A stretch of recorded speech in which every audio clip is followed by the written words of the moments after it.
ਸਤਿ ਸ਼੍ਰੀ ਅਕਾਲ ਸਾਰਿਆਂ ਨੂੰ। ਇੱਕ ਵਾਰ ਫਿਰ ਤੋਂ ਤੁਹਾਡਾ ਸਾਰਿਆਂ ਦਾ ਮੈਂ ਸਵਾਗਤ ਕਰਦਾ ਮੈਂ YouTube ਚੈਨਲ ਦੇ ਉੱਪਰ। ਉਮੀਦ ਕਰਦਾ ਰਿਵੀਜ਼ਨ ਸਭ ਦੀ ਚੰਗੀ ਤਰੀਕੇ ਨਾਲ ਹੋ ਚੁੱਕੀ ਹੋਏਗੀ। ਕੁਝ ਕੁ ਬੱਚਿਆਂ ਨੇ ਮੇਰੇ ਕੋਲ ਕਮੈਂਟ ਸੀਗੇ ਕਿ ਸਰ ਟਾਈਪਸ ਆਫ ਪਲਾਨਸ ਥੋੜ੍ਹੇ ਯਾਦ ਨਹੀਂ ਹੋ ਪਾ ਰਹੇ ਤਾਂ ਈਜ਼ੀ ਵੀ ਨਾ ਕਰਵਾ ਦਿਓ। ਤਾਂ ਇੱਕ ਵਾਰ ਅੱਛੇ ਤਰੀਕੇ ਨਾਲ ਇਹ ਵੀਡੀਓ ਜਿਹੜੀ ਹੈਗੀ ਸ਼ਾਰਟ 5-6 ਮਿੰਟ ਦੀ ਹੋਏਗੀ, ਇਹਨੂੰ ਚੰਗੀ ਤਰ੍ਹਾਂ ਦੇਖ ਲਓ। ਤਾਂ 1-2 ਨੰਬਰ ਦੇ ਵਿੱਚ ਅਗਰ ਆ ਗਿਆ ਤਾਂ ਆਪਣੇ ਕੋਲ ਈਜ਼ੀਲੀ ਆਪਾਂ ਆਨਸਰ ਦੇ ਪਾਵਾਂਗੇ। ਪਲਾਨ ਸਿੰਪਲੀ ਅਗਰ ਆਪਾਂ ਲਗਾ ਕੇ ਦੇਖੀਏ ਤਾਂ ਇੱਕ ਤਰ੍ਹਾਂ ਦਾ ਡਾਕੂਮੈਂਟ ਹੈ ਜਿਹੜਾ ਕਿ ਆਪਾਂ ਨੂੰ ਹੈਲਪ ਕਰਦਾ ਕਿ ਆਪਾਂ ਆਊਟਲਾਈਨ ਕਰ ਸਕਦੇ ਹਾਂ ਕਿਸ ਤਰੀਕੇ ਨਾਲ ਆਪਣੇ ਗੋਲਸ ਜਿਹੜੇ ਕਿ ਆਪਾਂ ਅਚੀਵ ਕਰ ਪਾਵਾਂਗੇ। ਠੀਕ ਹੈ, ਦੋ ਤਰੀਕੇ ਦੇ ਪਲਾਨਸ ਹੁੰਦੇ ਹੈਗੇ, single use plans and standing plans. Single use plan ਦਾ ਨਾਮ ਤਾਂ ਕਲੀਅਰ ਹੈ, ਇੱਕ ਵਾਰ ਬਣਾਏ ਜਾਣਗੇ ਔਰ ਇਹਨਾਂ ਦਾ ਇਸਤੇਮਾਲ ਜਿਹੜਾ ਹੈਗਾ ਕਿਸੇ ਇੱਕ ਸਪੈਸੀਫਿਕ ਪ੍ਰੋਬਲਮ ਨਾਲ ਡੀਲ ਕਰਨ ਵਾਸਤੇ ਕੀਤਾ ਜਾਏਗਾ। ਜਿਵੇਂ ਫਾਰ ਐਗਜ਼ਾਮਪਲ ਬਜਟ ਹੋ ਗਿਆ ਇੱਕ ਤਰ੍ਹਾਂ ਦਾ, ਤਾਂ ਬਜਟ ਹਰ ਸਾਲ ਨਵਾਂ ਬਣੇਗਾ ਇੱਕ ਤਰ੍ਹਾਂ ਦਾ। ਔਰ ਬਜਟ ਦੇ ਵਿੱਚ ਆਪਾਂ ਕਿਸ ਚੀਜ਼ ਦੇ ਉੱਪਰ ਧਿਆਨ ਰੱਖਦੇ ਹਾਂ ਕਿ ਆਪਣੀ ਐਕਸਪੈਕਟਿਡ ਰੈਵਨਿਊਜ਼ ਕਿੰਨੇ ਹੋ ਸਕਦੇ ਇਸ ਸਾਲ ਦੇ ਦੌਰਾਨ, ਔਰ ਕਿਹੜੇ ਫੀਲਡਸ ਦੇ ਉੱਪਰ ਆਪਣੇ ਐਕਸਪੈਕਟਿਡ ਐਕਸਪੈਂਡੀਚਰ ਜਿਹੜੇ ਹੈਗੇ ਆ ਇਨਕਰ ਕਰਨੇ ਹੈਗੇ ਆ। ਤਾਂ ਸਿੰਗਲ ਯੂਜ਼ ਪਲਾਨ ਦੋ ਹੀ ਹੁੰਦੇ ਆ ਜ਼ਿਆਦਾਤਰ ਅਗਰ ਆਪਾਂ ਲਗਾ ਕੇ ਦੇਖੀਏ ਤਾਂ, programmes and budget, #BP, budgets and programmes. Programmes ਦਾ ਅਗਰ ਮੀਨਿੰਗ ਲਗਾ ਕੇ ਦੇਖੀਏ ਤਾਂ ਹੁੰਦਾ ਕੀ ਇੱਕ ਡਿਟੇਲਡ ਪਲਾਨ ਹੁੰਦੇ ਇਹ, ਜਿਹਦੇ ਵਿੱਚ ਇੰਕਲੂਡ ਕੀ ਕੀਤਾ ਜਾਂਦਾ ਹੈਗਾ ਆਪਣੇ ਆਬਜੈਕਟਿਵਸ ਨੂੰ, ਪਾਲਿਸੀਜ਼ ਨੂੰ, ਪ੍ਰੋਸੀਜਰਸ ਨੂੰ, ਰੂਲਸ ਐਂਡ ਬਜਟਸ। ਤਾਂ ਇਸ ਨੂੰ ਯਾਦ ਰੱਖਣ ਵਾਸਤੇ BROTOP। ਠੀਕ ਹੈ, ਤਾਂ ਪ੍ਰੋਗਰਾਮਸ ਬੇਸਿਕਲੀ ਕੀ ਹੈ ਕਿ ਡਿਟੇਲਡ ਪਲਾਨ ਹੈ ਜਿਸ 'ਚ ਬਜਟਸ ਇੰਕਲੂਡ ਹੁੰਦੇ ਹੈਗੇ ਆ, ਰੂਲਸ ਇੰਕਲੂਡ ਹੁੰਦੇ ਹੈਗੇ ਆ, ਆਪਣੇ ਆਬਜੈਕਟਿਵਸ ਇੰਕਲੂਡ ਹੁੰਦੇ ਹੈਗੇ, ਔਰ 2 P's policies and procedures include ਹੁੰਦੇ ਹੈਗੇ, ਤਾਂ ਕਿ ਆਪਣੇ ਸਪੈਸੀਫਿਕ ਆਬਜੈਕਟਿਵਸ ਨੂੰ ਆਪਾਂ ਹੀ ਕਰ ਪਾਈਏ, ਅਚੀਵ ਕਰ ਪਾਈਏ ਵਿਦਨ ਅ ਗਿਵਨ ਟਾਈਮ ਪੀਰੀਅਡ। ਜਿਵੇਂ ਐਗਜ਼ਾਮਪਲ ਤੌਰ 'ਤੇ ਮਾਰਕੀਟ 'ਚ ਅਗਰ ਆਪਾਂ ਨੇ ਕੋਈ ਨਵਾਂ ਪ੍ਰੋਡਕਟ ਲਾਂਚ ਕੀਤਾ ਹੈਗਾ ਤਾਂ ਉਹਦੇ ਰਿਲੇਟਿਡ ਆਪਾਂ ਨੂੰ ਕੀ ਕਰਨੇ ਪੈਣਗੇ, ਆਪਣੇ ਆਬਜੈਕਟਿਵ ਸੈਟ ਆਊਟ ਕਰਨੇ ਪੈਣਗੇ, ਬਜਟ ਬਣਾਉਣਾ ਪਏਗਾ ਉਹਦੇ ਵਾਸਤੇ ਅਗਰ ਆਪਾਂ ਲਗਾ ਕੇ ਦੇਖੀਏ, ਪਾਲਿਸੀਜ਼ ਫਰੇਮ ਕਰਨੀਆਂ ਪੈਣਗੀਆਂ, ਪ੍ਰੋਸੀਜਰ ਕਿਸ ਤਰੀਕੇ ਨਾਲ ਪ੍ਰੋਡਕਟ ਨੂੰ ਆਪਣੇ ਸਟੈਪ ਬਾਏ ਸਟੈਪ ਲਾਂਚ ਕਰਨਾ ਹੈਗਾ। ਅਤੇ ਇਹ ਸਾਰਾ ਚੀਜ਼ ਜਿਹੜਾ ਹੈਗਾ ਉਹ ਕਿਸ ਨੂੰ ਰਿਪਰੈਜ਼ੈਂਟ ਕਰਦਾ, ਇੱਕ ਪ੍ਰੋਗਰਾਮ ਨੂੰ ਰਿਪਰੈਜ਼ੈਂਟ ਕਰਦਾ। ਬਜਟ ਪਤਾ ਹੀ ਆਪਾਂ ਨੂੰ ਇੱਕ ਫਾਈਨੈਂਸ਼ੀਅਲ ਪਲਾਨ ਹੁੰਦਾ ਹੈਗਾ ਜਿਹੜਾ ਕਿ ਐਕਸਪ੍ਰੈਸ ਕੀਤਾ ਜਾਂਦਾ ਨਿਊਮੈਰੀਕਲ ਟਰਮਸ ਦੇ ਅੰਦਰ for a specific period. Example ਤੌਰ 'ਤੇ ਪ੍ਰੋਡਕਸ਼ਨ ਬਜਟ ਹੋ ਗਿਆ, ਆਪਣਾ ਸੇਲਸ ਬਜਟ ਹੋ ਗਿਆ।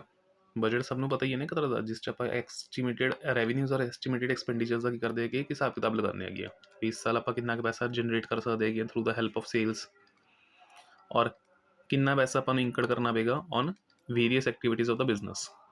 ਤਾਂ ਇਹਦਾ ਇੱਕ ਹਿਸਾਬ ਕਿਤਾਬ ਹੁੰਦਾ ਹੈਗਾ ਜਿਹਦੇ ਥਰੂ ਬਿਜ਼ਨਸ ਦੇ ਆਪਰੇਸ਼ਨਸ ਪਰਫਾਰਮ ਕੀਤੇ ਜਾਂਦੇ ਹੈ। ਠੀਕ, ਉਸ ਤੋਂ ਬਾਅਦ ਨੈਕਸਟ ਅਗਰ ਆਪਾਂ ਲਗਾ ਕੀਤਾ ਸਟੈਂਡਿੰਗ ਪਲਾਨਸ, ਜਿਹੜੇ ਕਿ ਇੱਕ ਵਾਰ ਬਣਾਏ ਜਾਣਗੇ ਔਰ ਰਿਪੀਟਿਡ ਨੇਚਰ ਦੇ ਉੱਪਰ ਇਹਨਾਂ ਦਾ ਇਸਤੇਮਾਲ ਜਿਹੜਾ ਆਪਾਂ ਕਰ ਪਾਵਾਂਗੇ।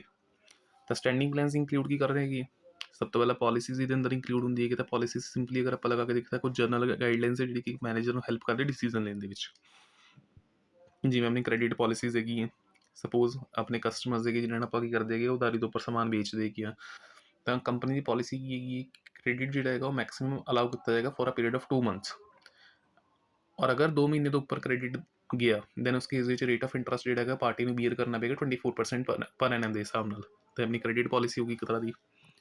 ਨੈਕਸਟ ਇਸ ਤੋਂ ਬਾਅਦ ਪ੍ਰੋਸੀਜਰਸ ਅਗਰ ਆਪਾਂ ਲਗਾ ਕੇ ਦੇਖੀਏ ਤਾਂ ਇਹ ਆਪਾਂ ਨੂੰ ਐਗਜ਼ੈਕਟ ਸਟੈਪ ਬਾਏ ਸਟੈਪ ਜਿਹੜਾ ਹੈਗਾ ਤਰੀਕਾ ਦੱਸਦੇ ਵੀ ਕਿਸ ਤਰੀਕੇ ਨਾਲ ਟਾਸਕ ਜਿਹੜਾ ਹੈਗਾ ਕੰਪਲੀਟ ਕੀਤਾ ਜਾਏਗਾ। ਫॉर ਐਗਜ਼ਾਮਪਲ ਮੈਨੇਜਮੈਂਟ ਕਿਸ ਤਰੀਕੇ ਨਾਲ ਆਪਣੀ ਕੰਪਲੇਂਟਸ ਨੂੰ ਹੈਂਡਲ ਕਰੇਗੀ, ਉਹਦੇ ਰਿਲੇਟਿਡ ਸਟੈਪ ਬਾਏ ਸਟੈਪ ਜੋ ਆਪਣਾ ਕ੍ਰਾਈਟੀਰੀਆ ਹੈਗਾ ਉਸ ਨੂੰ ਆਪਾਂ ਨਾਮ ਕਿੱਦਾਂ ਬਣਾਵਾਂਗੇ, ਪ੍ਰੋਸੀਜਰਸ ਦਾ।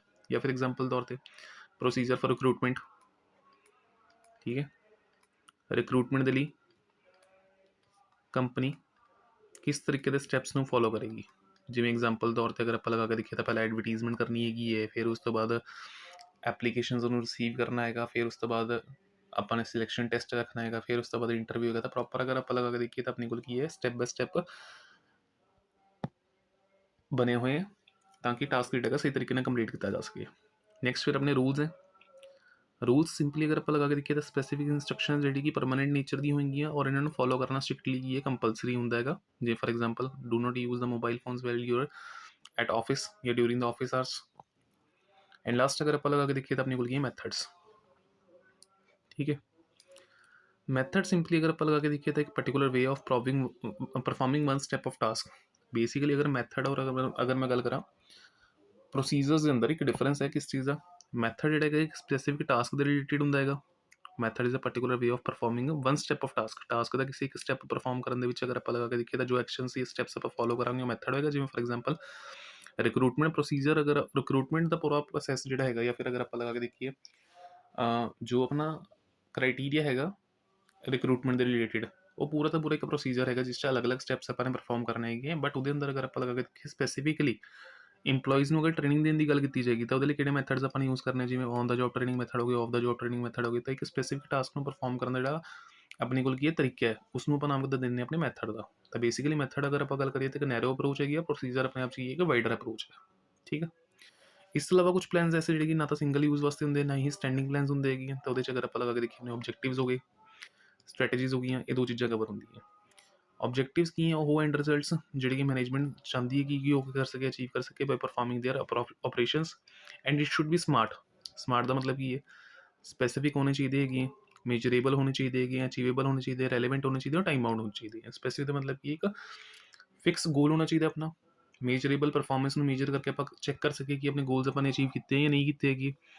ਅਚੀਵੇਬਲ ਹੋਣਾ ਚਾਹੀਦਾ ਹੈਗਾ, ਇਮੈਜਿਨਰੀ ਬਿਲਕੁਲ ਨਹੀਂ ਹੋਣੇ ਚਾਹੀਦੇ ਹੈਗੇ, ਔਰ ਟਾਈਮ ਬੇਸਡ ਹੋਣੇ ਚਾਹੀਦੇ ਹੈਗੇ। ਐਂਡ ਲਾਸਟਲੀ ਅਗਰ ਆਪਾਂ ਲਗਾ ਕੇ ਦੇਖੀਏ ਸਟ੍ਰੈਟਜੀਜ਼, ਇਨਡਾਇਰੈਕਟਲੀ ਸਟ੍ਰੈਟਜੀਜ਼ ਆਪਣੀ ਕੀ ਹੈ, ਗੇਮ ਪਲਾਨ ਹੈ, ਜਿੱਥੇ ਆਬਜੈਕਟਿਵਸ ਆਪਣੀ ਕੀ ਇੱਕ ਤਰ੍ਹਾਂ ਦੇ ਟਾਰਗੇਟਸ ਹੈਗੇ। ਆਬਜੈਕਟਿਵਸ ਬੇਸਿਕਲੀ ਆਪਣੇ ਟਾਰਗੇਟਸ, ਉੱਥੇ ਹੀ ਸਟ੍ਰੈਟਜੀਜ਼ ਅਗਰ ਆਪਾਂ ਲਗਾ ਕੇ ਦੇਖੀਏ ਤਾਂ ਗੇਮ ਪਲਾਨ ਹੈਗਾ ਜਿਹੜਾ ਕਿ ਕੰਪੀਟੀਟਰਸ ਦੇ ਲਈ ਬਣਾਇਆ ਜਾਂਦਾ ਹੈ। ਕਿਉਂਕਿ ਦੇਖੋ ਅੱਜ ਕੱਲ੍ਹ ਦਾ ਜਿਹੜਾ ਬਿਜ਼ਨਸ ਇਨਵਾਇਰਮੈਂਟ ਕਾਫੀ ਕੰਪੀਟੀਟਿਵ ਨੇਚਰ ਦਾ ਹੈਗਾ, ਕਾਫੀ ਜ਼ਿਆਦਾ ਆਪਣੀ ਬਿਜ਼ਨਸ ਮਾਰਕੀਟ ਦੇ ਵਿੱਚ ਅਗਰ ਆਪਾਂ ਗੱਲ ਕਰੀਏ ਕੰਪੀਟੀਟਰਸ ਅਵੇਲੇਬਲ ਹੈਗੇ, ਤਾਂ ਆਪਾਂ ਕਿਸ ਤਰੀਕੇ ਨਾਲ ਆਪਣੇ ਰੈਵਨਿਊਜ਼ ਨੂੰ ਮੈਕਸੀਮਾਈਜ਼ ਕਰ ਸਕਦੇ ਹਾਂ, ਪ੍ਰੋਫਿਟਸ ਨੂੰ ਇਨਕਰੀਜ਼ ਕਰ ਸਕਦੇ ਹਾਂ, ਗਰੋਥ ਐਂਡ ਐਕਸਪੈਂਸ਼ਨ ਕਰ ਸਕਦੇ ਹਾਂ। ਉਹਦੇ ਰਿਲੇਟਿਡ ਜਿਹੜੇ ਆਪਣੀ ਕੰਪਰੀਹੈਂਸਿਵ ਪਲਾਨਸ ਹੋਣਗੇ, ਉਸੇ ਨੂੰ ਆਪਾਂ ਨਾਮ ਦੇਵਾਂਗੇ ਆਪਣੀ ਸਟ੍ਰੈਟਜੀਜ਼ ਦਾ। ਠੀਕ ਹੈ। So it is a comprehensive plan to achieve organisational objectives. Organisation objective ਆਪਾਂ ਨੂੰ ਪਤਾ ਹੀ ਹੈ, ਪ੍ਰੋਫਿਟ ਮੈਕਸੀਮਾਈਜ਼ ਕਰਨਾ ਆਪਾਂ ਨੇ, ਆਪਣਾ ਗਰੋਥ ਐਂਡ ਐਕਸਪੈਂਸ਼ਨ ਕਰਨਾ ਹੈਗਾ, ਕਿੱਥੇ ਰਹਿ ਕੇ, ਆਪਣੇ ਕੰਪੀਟੀਟਿਵ ਇਨਵਾਇਰਮੈਂਟ 'ਚ ਰਹਿ ਕੇ। ਠੀਕ ਹੈ। ਤੇ ਇਸ ਨੂੰ ਆਪਾਂ ਨਾਮ ਦੇ ਦਿੰਦੇ ਸਟ੍ਰੈਟਜੀਜ਼। ਤਾਂ ਹੋਪ ਸੋ ਇਹ ਟਾਈਪਸ ਆਫ ਪਲਾਨਸ ਜਿਹੜੀ ਵੀਡੀਓ ਹੈਗੀ ਤੁਹਾਡੇ ਲਈ ਹੈਲਪਫੁਲ ਹੋਏਗੀ ਕਿ ਤੁਸੀਂ ਸ਼ਾਰਟ ਰਿਵੀਜ਼ਨ ਜਿਹੜੀ ਹੈਗੀ ਆਪਣੀ ਕਰ ਸਕੋ। ਠੀਕ ਹੈ।